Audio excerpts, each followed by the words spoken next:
Pak Bu, kalau mau bikin acara pakai musik, bisa ndak jangan campur laki-laki perempuan? Kalau bisa, dan bisa ndak musiknya, mohon maaf, bisa ndak musiknya, lagunya itu yang sehat? Kusat begitu. Karena banyak yang tidak sehat, Pak. Banyak yang tidak sehat. Jadi kita menghiasi apa sekarang? Kita nih saat dalam sudah lagunya poco-poco, patah pinggang dan patah yang lain, tapi kemudian ditutup dengan doa. Paham maksud saya ini? Acaranya campur baur laki-laki perempuan, didahului dengan tausiah, diakhiri dengan doa. Di tengah-tengahnya joget biduan. Sekarang coba pakai nalar logika ya. Maksudnya apa itu? Di depannya ada orang yang bertausiah, di tengah-tengahnya biduan joget, nggak pakai kerudung, pakai celana sempit. Di akhirnya ditutupi dengan kita doa bersama, semoga kita berkah. Pertanyaan saya, itu nyambung apa tak nyambung gitu? Full team.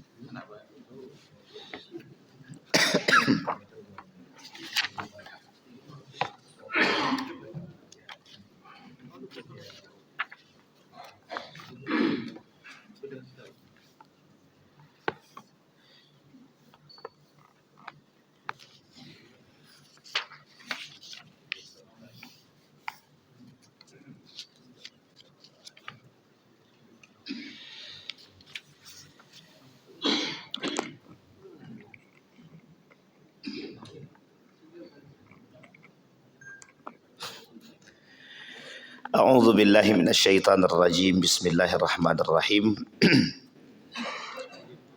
Assalamualaikum warahmatullahi wabarakatuh.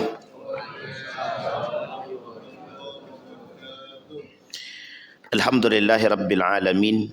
Alhamdulillahilladzi an'ama bi ni'matil iman wal islam bihima tatimmus salihat. Ashhadu an la ilaha illallah wahdahu la syarika lah, wa ashhadu anna Muhammadan abduhu wa rasuluh la nabiyya ba'd. Allahumma salli wa sallim wa barik ala hadzal nabiyil karim. Allahumma salli ala Muhammad wa ala ali Muhammad fil alamin innaka Hamidum Majid. Ya ayyuhan nasu ittaqu rabbakumul ladzi khalaqakum min nafsin wahidah wa khalaqa minha zawjaha wa batha minhuma rijalan katsiran wa nisaa'a wattaqullaha alladzi tasaaluna bihi wal arham innallaha kana 'alaikum raqiba. Puji syukur kehadirat Allah dengan mengucapkan alhamdulillahirabbil alamin, bersalawat kepada Nabi dengan mengucapkan Allahumma salli ala Muhammad wa ala ali Muhammad fil alamin innaka Hamidum Majid. Bapak Ibu sekalian yang berbahagia, mudah-mudahan di subuh hari ini Allah limpahkan rahmat dan karunia-Nya kepada kita semua. Insyaallah kita yang hadir husnul khatimah. Dan untuk orang tua kita yang telah mendahului kita, Allah tempatkan di tempat terbaik di sisi-Nya, Allah terima amal ibadahnya, Allah kumpulkan bersama orang-orang yang saleh. Dan kemudian untuk orang tua kita yang masih hidup, Allah sehatkan, Allah kuatkan, Allah limpahkan rezeki, Allah anugerahkan anak-anak yang saleh dan salihah. Amin ya rabbal alamin. Baik Bapak Ibu sekalian yang berbahagia, di subuh hari ini saya ingin membahas satu hal yang hari ini menjadi persoalan kita bersama, yang menjadi penyebab degradasi moral, runtuhnya akhlak dan moral, etika di tengah arus global yang hari ini kita hadapi bersama. Bapak Ibu sekalian yang berbahagia,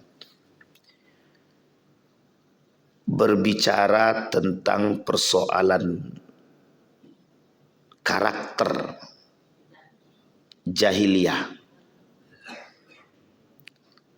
Kemarin saya beli buku, bukan beli, dibelikan orang buku, dikasih hadiah waktu di Mekah, Bang. Beberapa hari yang lalu.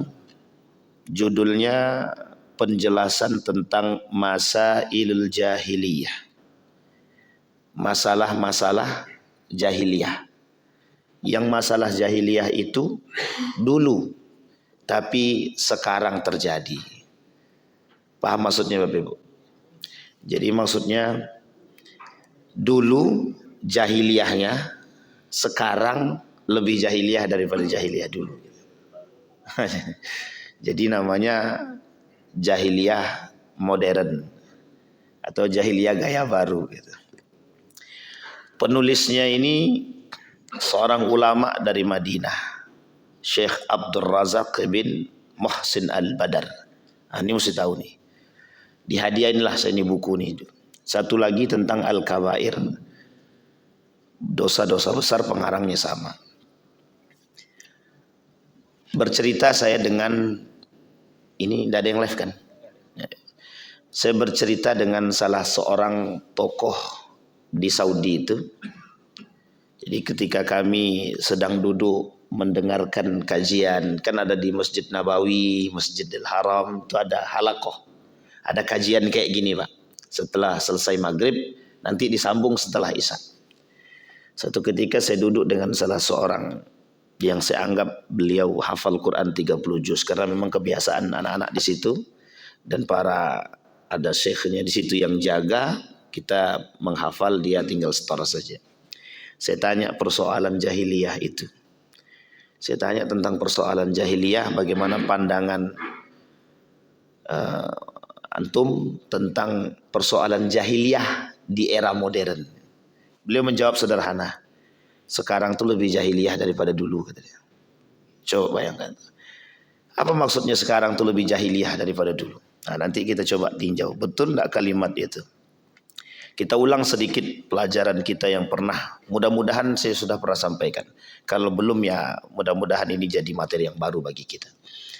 Di dalam Al-Quran Bapak Ibu, ada 4 karakter jahiliyah di dalam Al-Quran itu. Yang Allah sebutkan.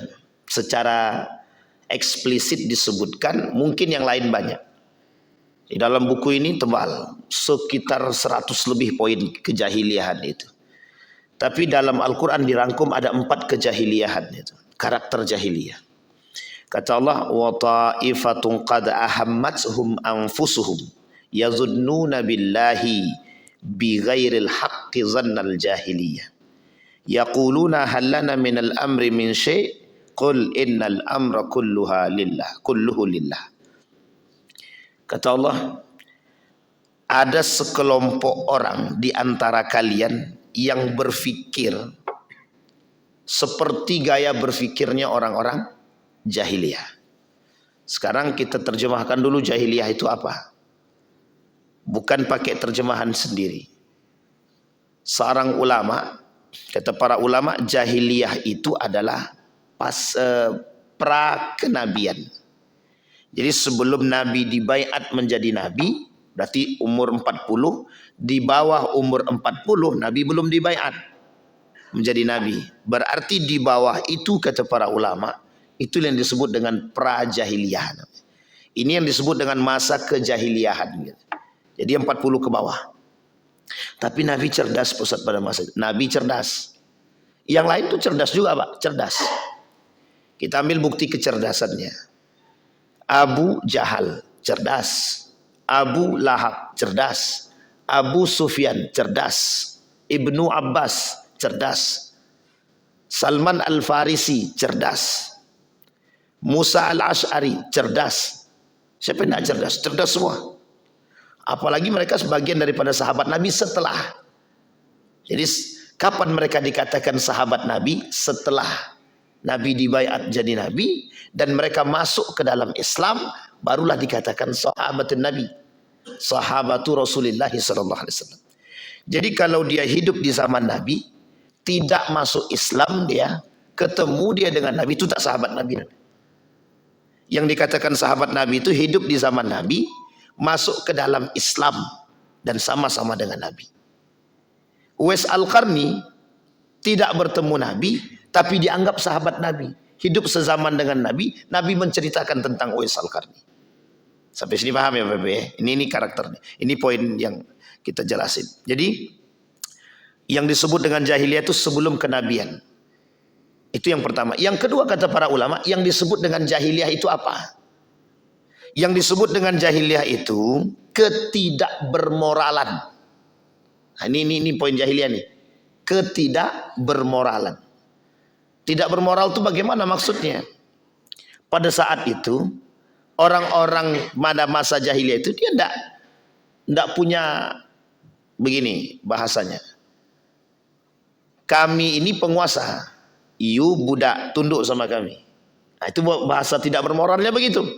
Tapi pada saat itu, kalau ditinjau dalam tingkat kedermawanan, itu jauh lebih tinggi, Pak. Jadi sekalipun mereka tidak berduit, ini orang jahiliyah zaman dulu ya, orang Arab dulu, orang Quraisy dulu. Sekalipun tak berduit, kalau tamu datang, itu mereka akan rela mencari, pokoknya harus bisa melayani tamu sebaik mungkin. Nah, itu bagusnya, Pak. Sekarang kira-kira jahiliyah mana? Dulu apa sekarang? Duit banyak, jangankan tamu, semua diusir. Nah, ini contoh ya karakter gitu.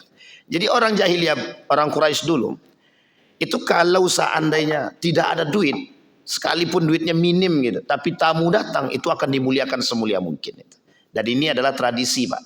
Tradisinya orang jahiliyah. Jadi kedermawanan itu bagian daripada tradisinya orang jahiliyah pada masa dahulu.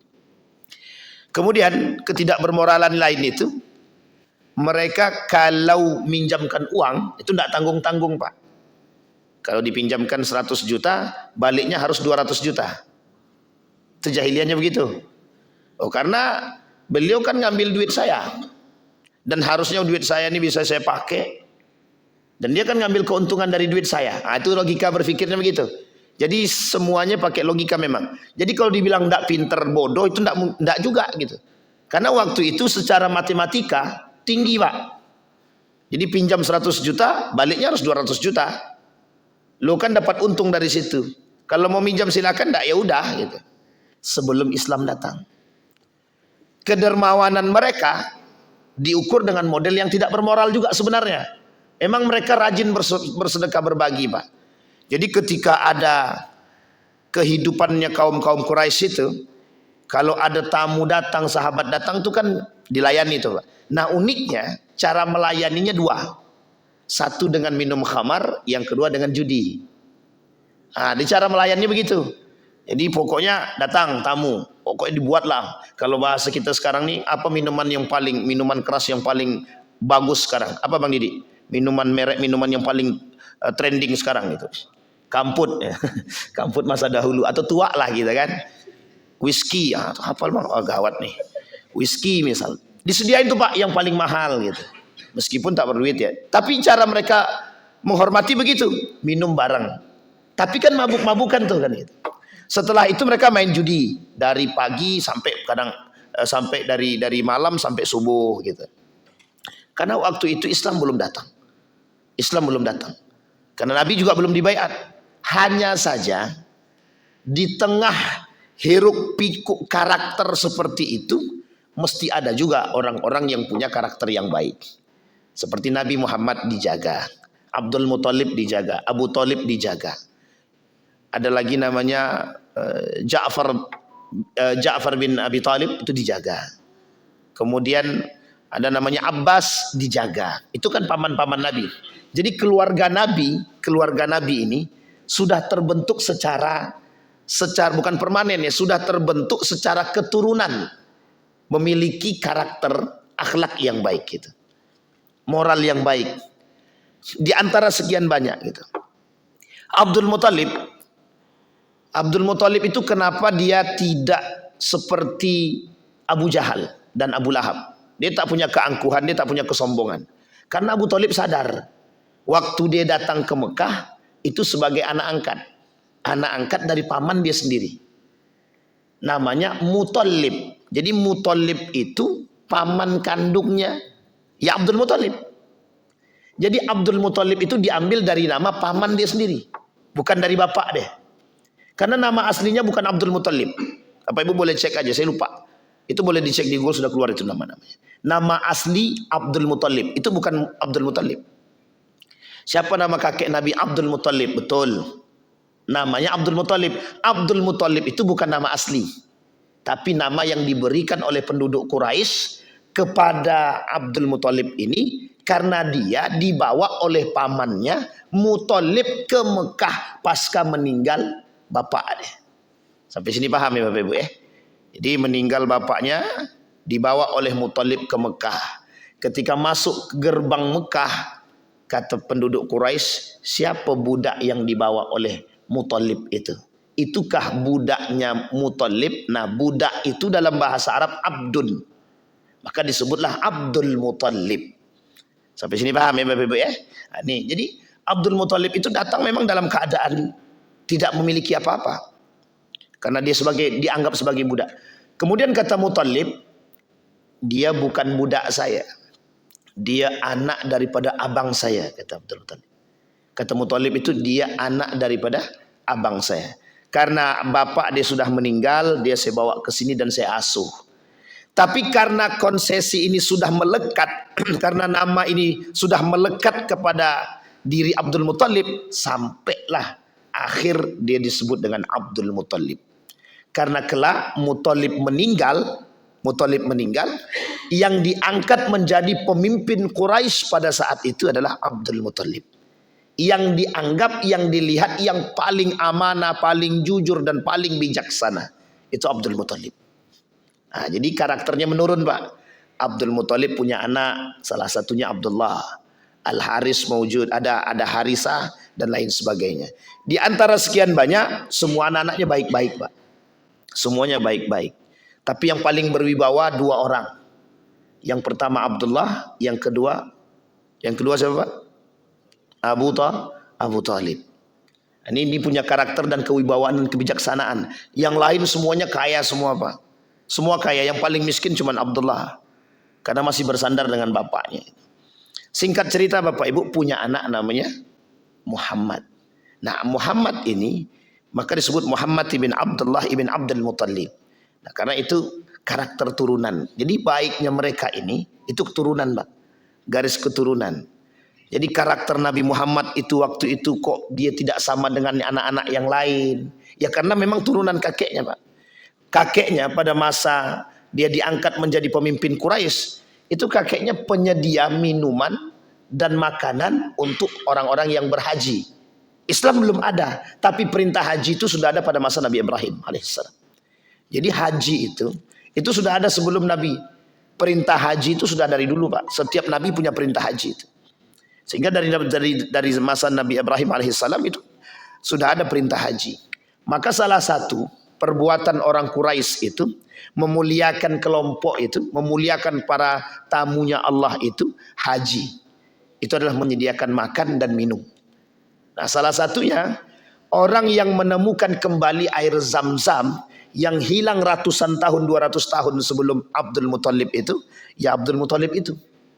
Jadi Abdul Muthalib itu menemukan kembali Zam-Zam. Setelah kabilah Khuza'ah menutup rapat-rapat Zam-Zam tersebut tak jauh daripada Ka'bah itu sendiri. Nah, jadi dulu Pak, Ka'bah itu tak jauh dari Ka'bah itu ada banyak di sekitar Ka'bah itu patung-patung tempat sesembahan. Baik dari kabilah Khuza'ah, Tamim, Badr dan lain sebagainya itu tempat sembah-sembahan. Nah, kebetulan Khuza'ah ini perusak, pengkhianat, perusak, bukan jahiliyah lagi, pokoknya lebih parah daripada jahiliyah lah itu. Nah, kemudian disingkirkan, dikeluarkanlah dari kota Mekah. Kata Khuza'ah ini, kita tidak boleh keluar dengan tangan kosong. Gimana caranya? Diambillah, ditutuplah sumur Zam-Zam tadi, sampailah Abdul Muthalib dari masa Khuza'ah diusir sampai kedatangan Abdul Muthalib menjadi seorang pemimpin, tidak ditemukan yang disebut dengan sumur Zam-Zam. Jadi dalam sejarah sumur Zam-Zam itu pernah hilang. Nah, dari Nabi Ibrahim, panjang ceritanya kan, dari Nabi Ibrahim turun sampai pada masa Abdul Muthalib. 200 tahun sebelum Abdul Muthalib sudah hilang, baru ditemukan kembali setelah Abdul Muthalib diangkat menjadi pemimpin. Itu pun didapat dari ilham mimpi. Nah, jadi dalam mimpi dia bertemu dengan entah nabi, entah malaikat begitu. Disuruh untuk menggali sumur. Namanya sumur barakah. Sumur barakah, sumur hidayah. Nah, maka digalilah oleh oleh Abdul Muthalib tak jauh dari Ka'bah itu, maka keluarlah yang disebut dengan sumur Zam-Zam. Memang betul sejarahnya pada masa itu tapi sempat hilang. Nah, kembali kepada karakter tadi. Nah, jadi turunan Pak Nabi Muhammad ini turunan di antara sekian banyak orang. Di masa itu yang disebut dengan judi biasa. Yang disebut dengan minum khamar itu biasa. Sama halnya seperti Bapak sekarang datang ke Eropa, minuman khamar itu minuman biasa. Jadi minuman-minuman keras itu minuman biasa. Alasannya sederhana Pak, penghangat badan. Kata mereka untuk menghangat badan. Kalau tak minum itu tak hangat badan. Sama kalau Bapak datang ke mana nih daerah kita nih, Papua, sama begitu juga. Jadi menjadi satu kebiasaan dulu waktu itu begitu. Jadi apapun makanannya, minumannya harus minuman-minuman keras pada masa itu. Apapun. Nah, sebelum Islam datang. Dan karakter jahiliyah mereka, rusaknya mereka cuma di situ Pak. Cuma di situ. Ya kalau ada perempuan cantik, kalau enggak, pokoknya siapa di antara kami, di antara mereka yang paling kaya, itulah yang paling berhak menikahi perempuan yang cantik tersebut. Nah, itu caranya. Kalau tak mau nikah, itu pandai-pandailah cara merayunya atau cara mereka kalau dia dari seorang budak otomatis anak perempuannya otomatis. Ini misal budak punya istri, budaknya pasti budak juga nih. Dan keduanya punya anak, itu otomatis budak juga. Jadi sampai kapanpun budak ya budak sampai Islam datang. Sampai sini paham Pak ya? Jadi budak selanjut turun, budak terus, budak terus. Nah, karakter jahiliyah pada saat itu, kalau seandainya mereka tidak minum khamar, tidak meminum minuman khamar ini, itu tidak wow. Nah, sama dengan anak zaman sekarang. Kalau tidak narkoba, tidak yes. Sama Pak, betul Pak. Waktu itu kalau tidak main judi, kalau mereka tidak main judi, berarti mereka bukan orang kaya. Paham maksudnya ini Pak? Jadi kalau mereka tidak main judi, berarti mereka bukan orang terhormat. Artinya apa? Kita balik Pak maknanya. Kalau dia main judi, kalau dia minum khamar, berarti tandanya dia orang kaya, dia orang terhormat. Sampai di sini bisa dipahami. Begitu modelnya Pak. Kalau sekarang, sama Pak.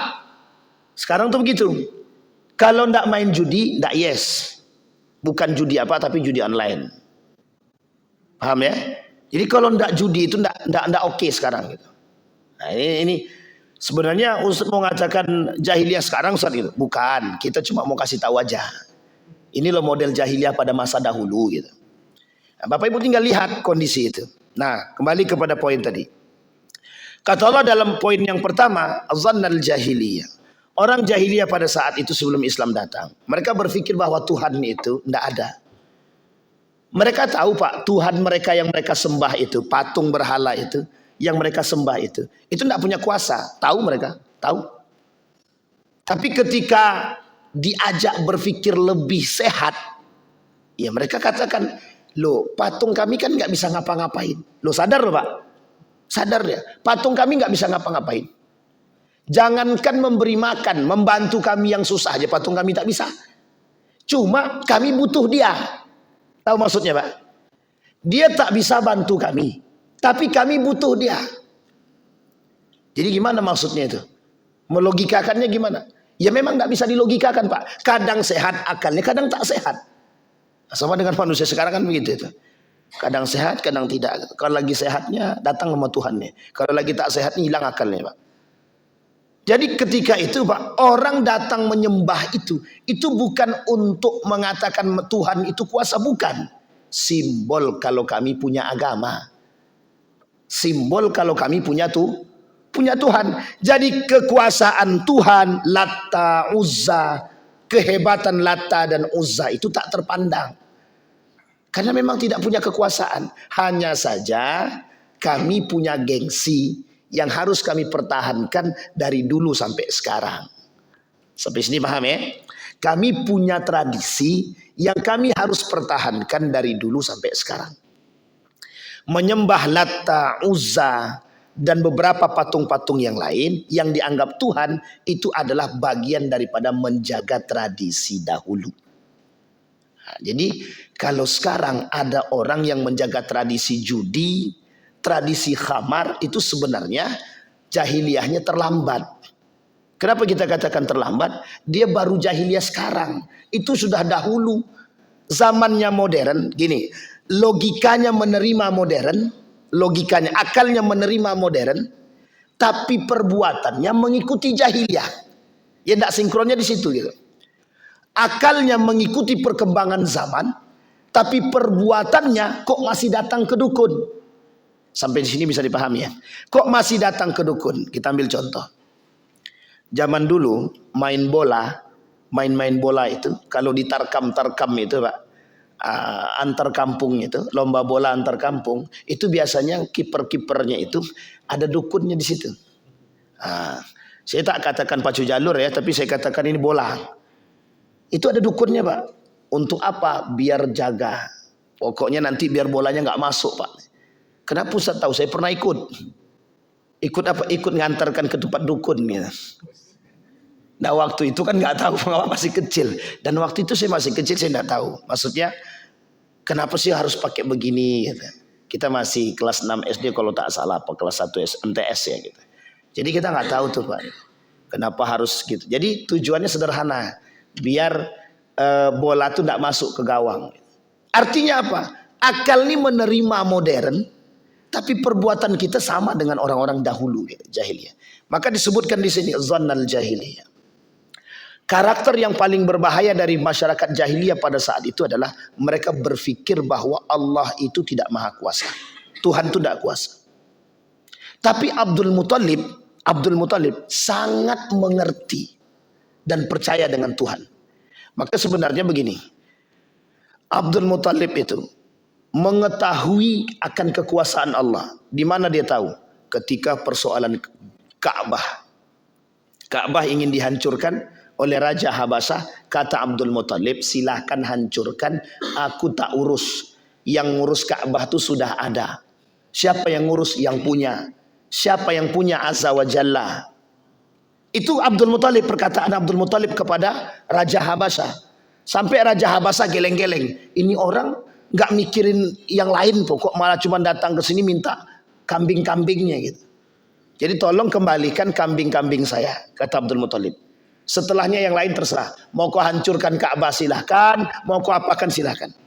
Sampai Abdul Muthalib ke depan Ka'bah, kata Abdul Muthalib, kalian penduduk Mekah minggir.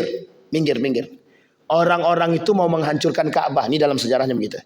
Orang-orang itu mau menghancurkan Ka'bah. Biarkan aja mereka menghancurkan Ka'bah. Itu urusan Tuhan gitu. Yang punya, urusan yang punya. Itu Pak mengapa Abdul Muthalib tahu bahwa Ka'bah itu bukan punya diri dia. Kami cuma disuruh untuk menjaga. Tapi yang lain tak begitu Pak. Yang lain tidak begitu. Yang lain paham bahwa cara berpikir mereka itu memang jahiliyah. Ya ada Tuhan. Mereka beranggapan ada kekuatan-kekuatan gaib yang mereka terima. Dan itu bukan dari patung mereka. Kembali kepada poin tadi. Dzannal jahiliyah. Dan itu tidak dibenarkan dalam Islam. Nah setelah Islam datang, Nabi Muhammad membawa risalah ini. Risalah inilah yang kemudian ditolak secara mentah-mentah oleh orang kafir Quraisy. Alasan penolakannya sederhana, gengsi. Yang kedua, tidak mau budaya mereka, tradisi mereka ini terhapuskan oleh datangnya agama yang baru, yang oleh mereka sadar kebenaran agama ini, tapi mereka tolak. Nah, ini poinnya Pak, poinnya. Orang zaman dulu, kedatangan Nabi Muhammad itu sadar. Sadar dengan kedatangan risalah Islam. Sadar akan kebenaran Islam. Itu sadar. Sadar Pak. Abu Jahal tahu, Abu Lahab tahu, Abu Sufyan tahu. Semua pemuka Quraisy itu tahu kebenaran Islam. Tapi mengapa mereka tidak mau memeluk kebenaran itu? Alasannya sederhana. Satu, tidak mau meninggalkan tradisi nenek moyang. Yang kedua, gengsi. Yang ketiga, ada. Ini urusan kekuasaan, urusan jabatan. Kami kan pemimpin. Kalau nanti masuk ke dalam agama Muhammad, runtuh kepemimpinan kami, runtuh kekuasaan kami. Jadi setiap mereka ini memegang kabilah masing-masing. Kayak Abu Sufyan, dia pegang kabilahnya dia, Pak. Pengikutnya banyak karena kekayaan dia. Abu Lahab punya masa yang banyak. Kemudian Abu Jahal punya masa yang banyak. Dan semua mereka punya masa, Pak. Abbas punya masa. Punya orang-orang pengikut, kalau bahasa kita ini punya fans-fansnya lah. Mereka takut akan kehilangan seperti ini. Kalau Islam masuk, Nabi Muhammad sebagai seorang nabi, otomatis orang-orang ini tidak akan mengagung-agungkan lagi orang-orang yang tadi. Sampai di sini paham, Pak? Itu yang disebut dengan pada saat itu mereka tidak mau memeluk Islam. Gengsi, takut budaya hilang, takut jabatan hilang. Tiga ini yang paling besar, Pak. Berarti bukan persoalan Tuhan, Ustaz. Bukan. Secara garis besar mungkin nampaknya persoalan Tuhan. Tapi sebenarnya bukan itu. Sama halnya dengan kondisi Nabi pindah di Madinah. Ada yang masuk Islam terpaksa, tapi tujuannya ingin membunuh Nabi. Sakit hati gara-gara Nabi diangkat jadi khalifah, pemimpin. Nah, itu masalahnya di situ. Jadi kalau ada yang sekarang begitu, beda tipis dengan jahiliyah zaman dulu kan. Ada kan orang-orang yang sekarang takut tersingkir dari jabatannya. Ada orang-orang sekarang yang tak percaya dengan Allah. Tapi dia sholat, dia puasa, dia zakat, kedukun jalan, judi jalan, khamar jalan, korupsi jalan, sholat jalan. Itu imbang. Dunia akhirat. Dunia dapat, akhirat dapat. Ya nggak bisa, Pak. Nggak bisa begitu. Nah, kembali kepada poin tadi. Itu namanya zannal jahiliyah. Jadi gaya berfikirnya. Nah, kalimat ini, ayat ini turun dalam perang Badar. Dalam perang Uhud. Jadi ketika dalam perang Uhud itu, Pak, kaum munafik ikut berperang sama Nabi. Kata kaum munafik, itu kan kita sudah menang. Di bawah itu ada harta rampasan. Yuk kita ambil sebelum diambil orang. Turun, Pak. Orang munafik ini ngajak pemanah-pemanah yang di atas, yang oleh Nabi jangan turun, kata Nabi, jangan turun. Tapi mereka tetap turun. Akhirnya kan mereka diserang oleh Khalid bin Walid. Dari Jabal Uhud yang tinggi itu mereka turun, Khalid bin Walid datang memerangi kembali. Menanglah orang kafir Quraisy di situ. Pada perang Uhud yang kedua. Jadi perang Uhud yang pertama menang mereka. Mundur nih rombongan Khalid bin Walid. Waktu itu Khalid bin Walid belum masuk Islam. Mundur Khalid bin Walid. Orang munafik yang ikut berperang menghasut. Yuk kita turun ambil harta rampasan. Itulah terjadi terbunuhnya Hamzah itu, Pak. Yang bunuh Wahsy. Nah, Wahsy masuk Islam. Minta maaf sama Nabi. Kata Nabi, aku maafkan tapi kau jauhkan wajahmu dari diriku, kata Nabi. Nabi bilang sama Wahsy, aku maafkan dirimu tapi jangan kau jauhkan wajahmu dari diriku, kata. Nabi masih sakit hati sebenarnya. Tapi Nabi kok sakit hati, Ustaz? Manusia, Pak. Innama ana basyarum mithlukum. Tapi diobati. Tapi Nabi sudah maafkan. Bukan berarti Nabi tak mau bertemu ya, tapi Nabi sudah maafkan. Kembali kepada poin tadi. Nah, ini poinnya, Pak. Kata ketika dalam perang itu kan kalah nih. Yang perang Uhud kedua kalah. Apa kata orang-orang munafik tadi? Kata Muhammad kita pasti menang. Kata Muhammad kita dibantu. Kata Muhammad Allah akan turunkan bantuan untuk kita. Lah kok kita kalah? Paham sampai di sini, Pak? Sehingga kata mereka, ini gaya berfikirnya. Kata Muhammad kita bakal menang. Kata Muhammad Tuhan bakal bantu. Toh buktinya kita kalah. Nah, ini kata orang munafik dalam perang Uhud yang kedua. Sehingga, Pak, di tengah kecamukan itu orang munafik ini kabur, Pak. Lari dia. Orang-orang ini lari. Dia yang buat rusuh, dia yang menghasut, dia yang memaksa orang turun, dia yang mengambil rampasan, dia yang cinta terhadap duit, cinta terhadap harta, dia pula yang kabur. Sehingga dalam perang itu baginda Nabi luka nih, sampai di sini ya luka nih. Luka, termasuk luka parah lah Nabi waktu itu. Oleh Ibnu Mas'ud, Musayyab dibawa ke pinggir Nabi, kemudian mereka mengasingkan diri. Bapak Ibu, yang dimaksud di sini adalah ayat ini turun. Orang-orang yang tadi ikut berperang, mereka bilang, Tuhanmu tidak kuasa. Katanya Tuhan mau bantu, tapi kok nggak bantu? Nah, sama dengan manusia sekarang. Manusia sekarang tuh begitu berfikirnya, Pak. Dia sholat, Pak. Seolah-olah inna salati wa nusuki wa mahyaya wa mamati lillahi rabbil alamin. Ya Allah, aku serahkan segalanya untukmu. Tapi judi main juga, korupsi jalan juga, datang ke dukun jalan juga, mengamankan jabatan iya juga, cinta terhadap manusia iya juga, semua dibuat, Pak. Kalau dulu jahiliyah dulu itu cuma sampai di situ, Pak. Tapi sekarang semuanya dibuat, Pak. Karena saking modernnya, sholat jalan, syirik jalan. Dulu tidak ada, Pak, sholat mereka tidak Islam kok. Mereka tidak Muslim. Tapi mereka melakukan syirik, ya, karena mereka nggak percaya sama Tuhan. Itu jahiliyahnya. Kalau sekarang tidak, Muslim iya, sholat iya, puasa iya, syirik jalan, dukun jalan, judi jalan. Pertanyaannya lebih parah mana? Orang zaman dulu, jahiliyah dulu, lebih beradab daripada manusia jahiliyah sekarang. Manusia yang sekarang sangat tidak beradab kalau sedang keluar. Jadi kalimat Allah dalam Al-Quran itu betul, Pak. Balhum adal. Manusia kalau tidak punya iman, dia tidak beradab, Pak. Lebih parah daripada binatang. Coba bayangkan. Solat dia, Muslim dia, menganiaya orang dia. Solat dia, Muslim dia, mengkapling laut dia. Solat dia, puasa dia, zakat dia, semua dia buat. Tapi mengambil harta orang lain secara paksa. Tapi itu lebih parah daripada jahil. Zaman dulu tidak begitu dia. Tidak begitu dia. Jahiliyah dulu, Pak. You punya berapa? Minjam duit 100 juta, balikin 200 juta. Selesai, Pak, sampai di situ. Berarti dia harus ngembaliin 200 juta. Kalau sekarang tidak. You pinjam duit berapa? 50 juta. Kalau dia tidak sanggup bayar, aku ambil rumahmu, ambil istrimu, ambil TV-mu, ambil tanahmu. Lebih jahiliyah mana? Lebih jahiliyah sekarang. Sangat-sangat jahiliyah sekarang. Dulu masih ada kemanusiaan, sekarang tidak punya, Pak. Nurani itu tidak ada sekarang. Ini karakter jahiliyah. Jadi kalau dibilang masalah jahiliyah, memang persoalan kita sekarang nih jahiliyah modernnya lebih tinggi memang. Dulu tidak ada namanya judi online, sekarang judinya online, Pak. Judi konvensional main, online jalan. Jadi dua-duanya. Kalau dulu judinya itu hanya untuk membahagiakan diri. Bukan untuk mencari kekayaan lebih, tidak.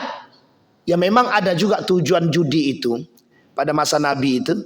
Jadi ketika Nabi masuk ke Madinah, Nabi lihat tuh ada orang sedang minum khamar dan main judi. Nabi tanya, ngapain kalian? Sedang minum khamar, Pak. Turun ayat. Kata, yas'alunaka 'anil khamri wal maisir. Jadi ketika Nabi jalan, di hadapan Nabi ada orang sedang minum khamar, main judi. Kemudian Nabi lewat. Ketika Nabi lewat, mereka bertanya, yas'alunaka 'anil khamri wal maisir. Muhammad, mereka bertanya kepadamu tentang khamar dan maisir. Qul, kata Allah, katakan wahai Muhammad kepada mereka, fihima ithmun. Di dalamnya itu ada dosa dan ada manfaat.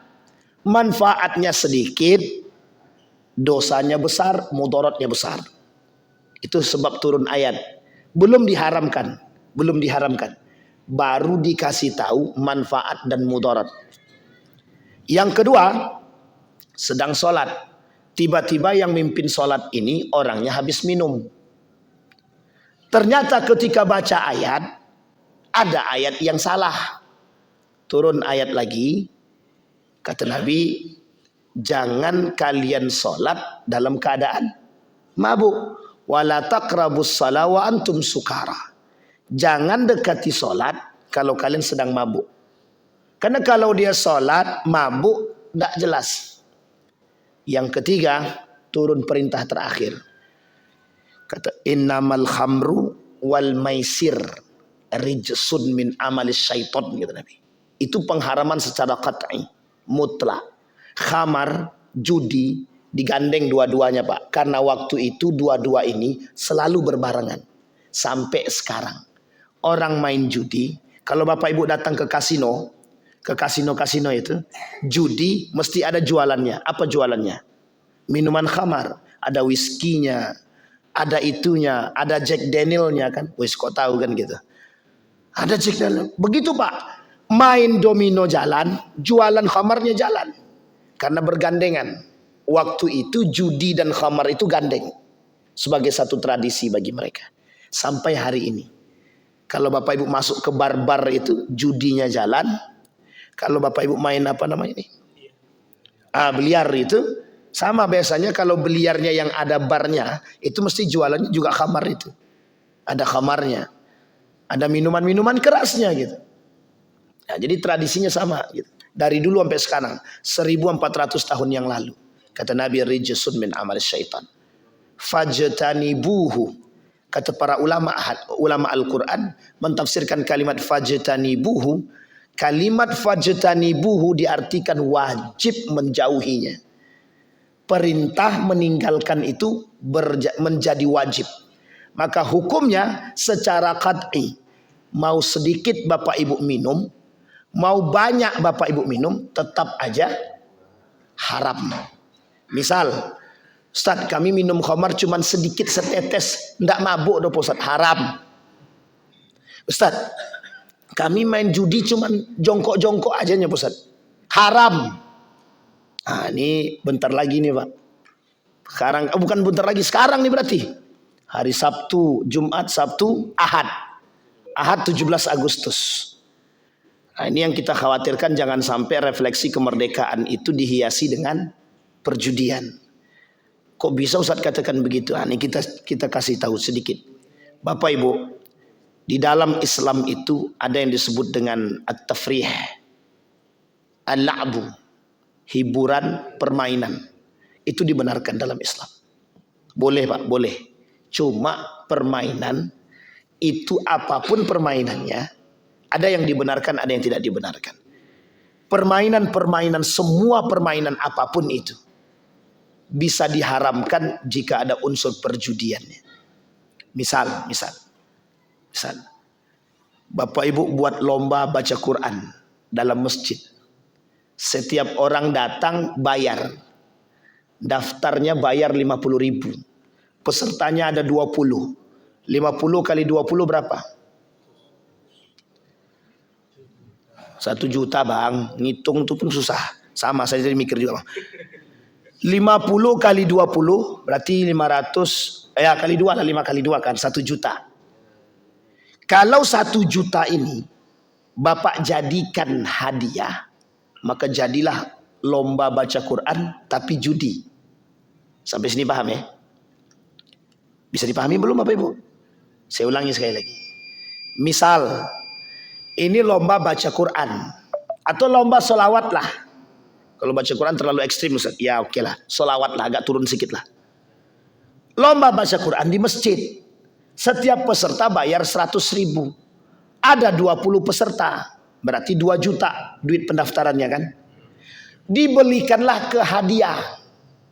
Duit 2 juta ini jadikan hadiah. Yang menang dapat duit 2 juta. Paham sampai di sini? Ini jatuhnya judi. Judi. Disepakati oleh para ulama model seperti ini haram dan ini judi. Kenapa begitu kok bisa judi Ustaz? Karena mereka memperebutkan duit yang sudah mereka masukkan. Saya daftar 100.000. Berarti kan saya harus dapat duit saya balik. Jadi yang saya dapat berapa? 1.900.000. 1.900.000. Jadi saya masukkan duit 100.000 untuk mendapatkan yang 1.900.000 tadi. Spekulasi. Ya kalau menang dapat, kalau tak menang ya habis. Bahasa lainnya sedang bertaruh. Sampai di sini paham? Nah, sekarang kita masukkan kepada 17 Agustusan. Kalau modelnya seperti ini tradisi 17 Agustusan yang kita buat dalam setiap perlombaan, maka semua perlombaan yang kita buat dengan model seperti ini sedang kita hiasi dengan perjudian. Hukumnya haram. 1. Sampai di sini bisa dipahami, Pak? Ada yang buat begini, Pak?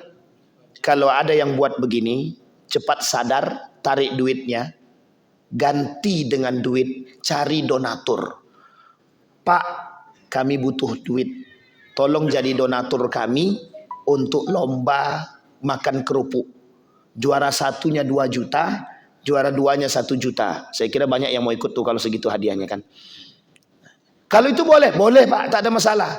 Duitnya dari donasi atau duitnya dari para donatur-donatur yang dikumpulkan untuk hadiah, bukan diambil dari peserta. Kalau diambil dari peserta untuk hadiah, jatuhnya taruhan. Kalau diambil dari peserta untuk membeli minum mereka, untuk menyediakan peralatan mereka, boleh, boleh tak masalah. Untuk fasilitas boleh. Untuk ID card boleh. Untuk minuman boleh. Untuk snack tidak ada masalah. Yang salah kalau untuk taruhan. Nah, itu yang tidak boleh. Nah, ini tolong diingat-ingat Pak. Apapun perlombaannya, termasuk perlombaan yang ada di dalam 17 Agustusan. Itu jangan sampai kita kotori. Jadi jangan sampai kita kotori kemerdekaan kita nih, yang suci itu, dengan perbuatan kejahiliahan kita. Kita kotori agama, kita kotori kemerdekaan kita. Dua-duanya jahiliyah, Pak. Lebih baik kita tidak usah merdeka. Sementara kita masih dalam perjudian. Apa merdekanya kita? Tidak ada. Kita masih dalam perjudian. Itu yang pertama. Yang kedua Bapak Ibu. Yang kedua. Zonnal jahiliyah sudah yang pertama. Yang kedua. Hukmul jahiliyah. Berfikir supaya bukan. Hukumnya hukum jahiliyah. Kita masih ngambil hukum-hukum jahiliyah.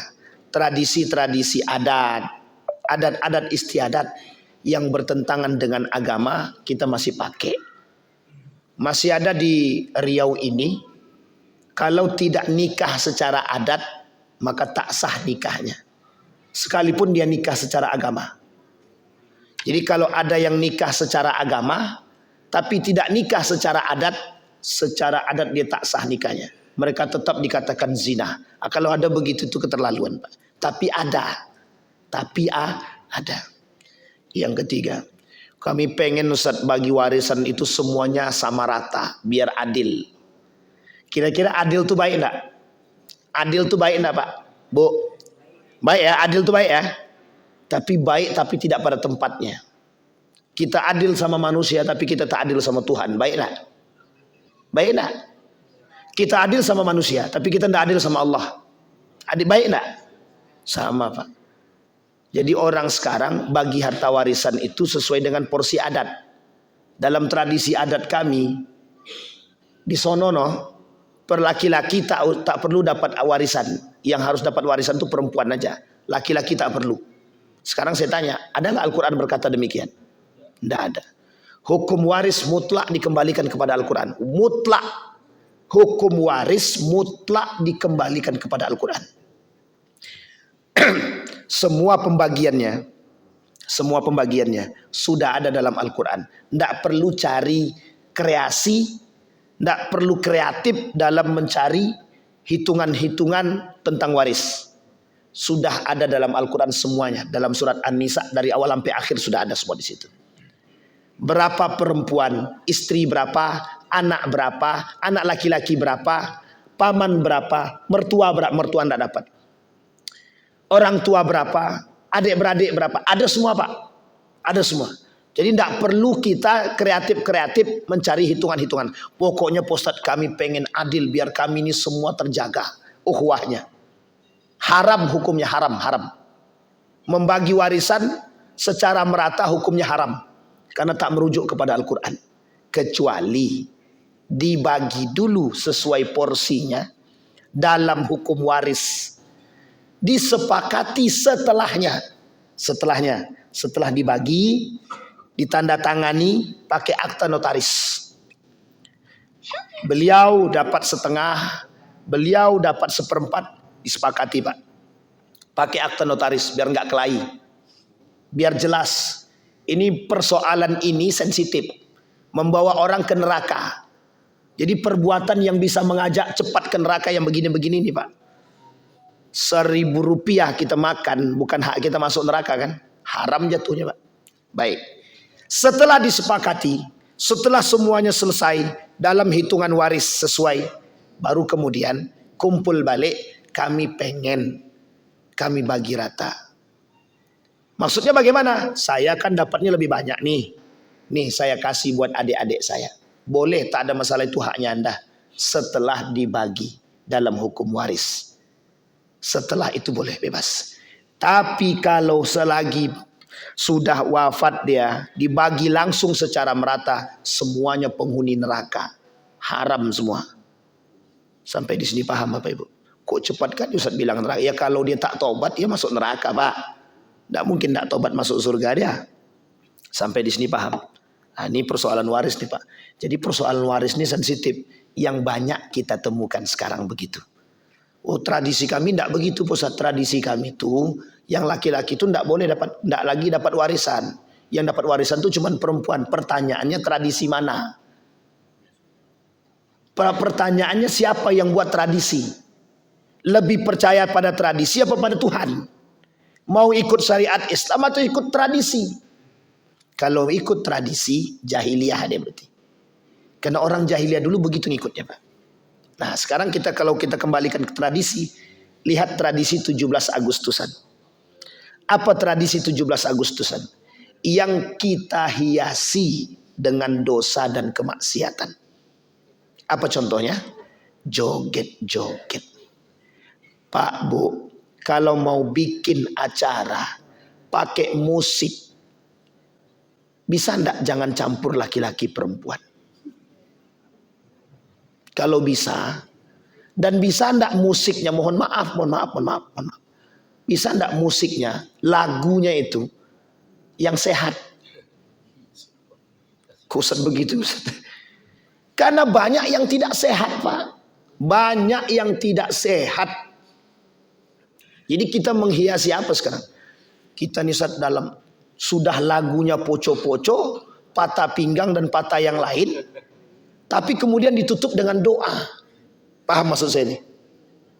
Acaranya campur baur laki-laki perempuan, didahului dengan tausiah, diakhiri dengan doa. Di tengah-tengahnya joget biduan. Sekarang coba pakai nalar logika yang maksudnya apa itu? Di depannya ada orang yang bertausiah, di tengah-tengahnya biduan joget, nggak pakai kerudung, pakai celana sempit.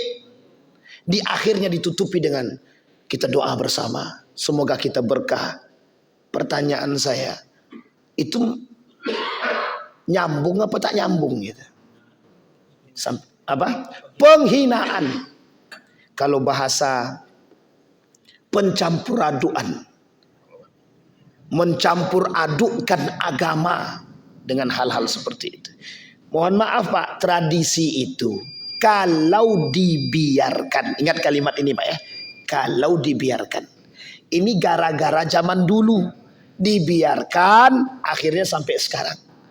Sampai sekarang ada musiknya, ada jogetnya. Uniknya lagi, ada gaya baru tradisinya sekarang. Joget balon, joget kursi. Lomba-lombalah ingin duduk di kursi di situ. Yang uniknya, yang berlomba laki-laki perempuan. Campur. Ya saya tidak mau suuzon Pak. Tapi memang nampak di mata begitu. Gimana kita mau suuzon? Itu faktanya begitu. Itu tradisi yang menyesatkan itu Pak. Jangan tersinggung. Kalau tersinggung boleh silahkan, tak ada masalah. Tapi faktanya begitu.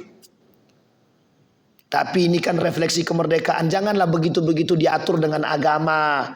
Sikit-sikit agama, sikit-sikit agama. Inilah yang merusak nih Pak. Nah yang gaya-gaya begini yang merusak. Sama yang tadi, yang dikatakan oleh kaum munafik tadi. Katanya Tuhan ada, mau bantu kita. Mana buktinya? Nah sekarang dibaliknya Pak. Masa yang kayak gini ada Tuhan. Yang kayak gini-gini ada Tuhan. Sampai di sini paham maksud saya Bapak Ibu.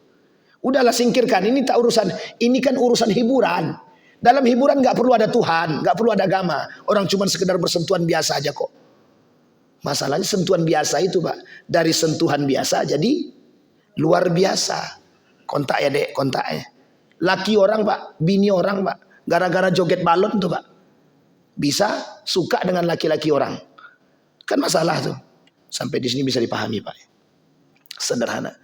Lomba kita cuma makan kerupuk, tapi kita seret anak-anak kita ke dalam neraka hanya gara-gara mempertaruhkan uang 100.000. Jadi mohon maaf, tradisi-tradisi seperti ini harus kita perbaiki. Kemudian malam harinya, refleksi kemerdekaannya, malam harinya pakai musik, organ tunggal sampai jam 1, jam 2. Di belakangnya ada minuman khamar, ada narkobanya. Di depannya ada biduannya. Nggak ada doanya lagi. Nah, itu masih mending lah. Nggak ada tausiahnya. Aku kan oke-oke juga lah. Tapi pembukaannya baca Quran. Ya sama aja Pak. Ya maksud saya adalah tradisi seperti ini itu telah mendarah daging. Yang setiap tahun Bapak Ibu lihat itu. Saya ambil contoh. Saya pernah mengatakan joget bagi perempuan itu merujuk dari pandangan para ulama yang saya pahami. Itu hukumnya haram. Perempuan yang berjoget di hadapan laki-laki yang lain yang bukan muhrimnya, itu bagi kami merujuk kepada pemahaman guru kami haram. Jadi Pak, ada satu masjid di Pekanbaru ini. Ketika saya bilang begitu, pas 17 Agustusan, joget-joget mereka. Joget-joget mereka buat video, dikirimnya ke saya. Nih kami sedang joget katanya. Mana haramnya itu? Coba bayangkan. Ya terserah, mau ndak mau itu urusan dia, ndak urusan kita. Kita sudah sampaikan. Akhirnya saya diblokir tuh Pak. Ndak boleh lagi ngisi di masjid itu. Alhamdulillah saya bilang. Lebih baik tidak mengisi daripada kita sakit hati. Capek-capek kita ngomong tapi ndak ada gunanya. Sampai di sini bisa dipahami Bapak Ibu. Ini tradisi. Itu yang kedua. Nah, ini kalau kita panjangkan lagi, masih ada 2 lagi. Kalau mau dikaji lagi, selesai Pak. Ini jahiliyah. Begitulah masa jahiliyah pada saat itu, yang hari ini generasi jahiliyah itu terus berkembang. Jadi masa jahiliyah ini terus berkembang. Jangan sampai kita menodai perjuangan para ulama-ulama kita. Nabi membawa Islam dengan baik, kita datang mencampur adukkan dia. Orang zaman dulu kafir, itu agamanya tahu. Besok engkau sembah agamaku, dan hari ini aku sembah Tuhan kalian. Kata Nabi, kita beda. Agamamu, agamaku. Sekarang tidak. Yuk sama-sama. Lebih parahnya lagi, dicampur. Apa maksudnya? Minum khamar iya, mabuk iya, narkoba iya, sholat jalan. Doa oke, sholawatan oke. Dalam sholawatan pun ada tradisi joget-joget biduan pakai pakaian sempit. Na'udzubillah, summa na'udzubillah. Sampai di sini bisa dipahami Bapak Ibu. Yang ingin kita ambil kesimpulan. Tadi ada 4 karakter jahiliyah, 2 yang sudah saya sampaikan. Hukum zannal jahiliyah, berpikir gaya jahiliyah, dan hukum-hukum jahiliyah. Maksudnya apa? Kita sama-sama memperbaiki tradisi-tradisi yang sudah ada, yang menyeleweng dan menyimpang, yang sadar dan tahu, perbaiki, tinggalkan. Udah nggak saatnya Pak kita begitu. Kita ini di akhir zaman. Kalau di akhir zaman tuh cari selamat aja Pak. Cari aja selamat. Jangan cari yang lain. Jangan cari murkanya Allah. Cari selamat. Kita ini pengen cari selamat. Maka jangan sampai hal-hal kecil kita hiasi dengan perjudian yang mungkin kita tak tahu. Sekarang Bapak Ibu sudah tahu. Permainan apapun yang kita buat, kalau ada unsur taruhannya, jatuhnya judi. Bisa dipahami Bapak Ibu? Ada pertanyaan? Nggak ada, alhamdulillah. Nggak ada pertanyaan kan Bapak Ibu? Mesti nggak ada. Apalagi dah jam segini ini. Oke lah. Baik Bapak Ibu sekalian yang berbahagia, kita berdoa kepada Allah. Mudah-mudahan apa yang kita sampaikan di subuh hari ini ada baiknya, ada berkahnya, bisa menambah pengetahuan kita untuk bisa tetap istiqamah dalam kebaikan, terus menjaga diri agar tidak terjerumus dalam kesalahan-kesalahan yang sedikit, yang berakibat fatal dan merusak amal ibadah kita. A'udzubillahi minasyaitonirrajim. Bismillahirrahmanirrahim. Hamdan syakirin, hamdan na'imin, hamdan yuafi ni'amahu wa yukafi'u mazidah ya Rabbana. Lakal hamdu kama yanbaghi li jalali wajhikal karim wa azim sultanik. Allahumma ighfir lana dhunubana wa dhunuba walidina warhamhuma kama rabbayana shighara. Allahumma inna ala dzikrika wa syukrika wa husna ibadatik. Allahumma khtimna bis salihin. Rabbana hab lana minas salihin. Rabbana hab lana min azwajina wa dzurriyyatina qurrata a'yun waj'al lana lil muttaqina imama. Allahumma ighfir lana dhunubana wa kaffir 'anna sayyi'atina wa tawaffana ma'al abrar. Allahumma faqihna fid din wa 'allimna ta'wil. Allahumma faqihna fid din wa 'allimna ta'wil. Allahumma ighfir lana dhunubana. Allahumma ighfir lahum warhamhum wa'afihim wa'fu 'anhum. Wa akrim nuzulahum wa wasi' madkhalahum waj'alil jannata mathwahum. Rabbana atina fid dunya hasanah wa fil akhirati hasanah wa qina azabannar. Walhamdulillah rabbil alamin. Assalamualaikum warahmatullahi wabarakatuh.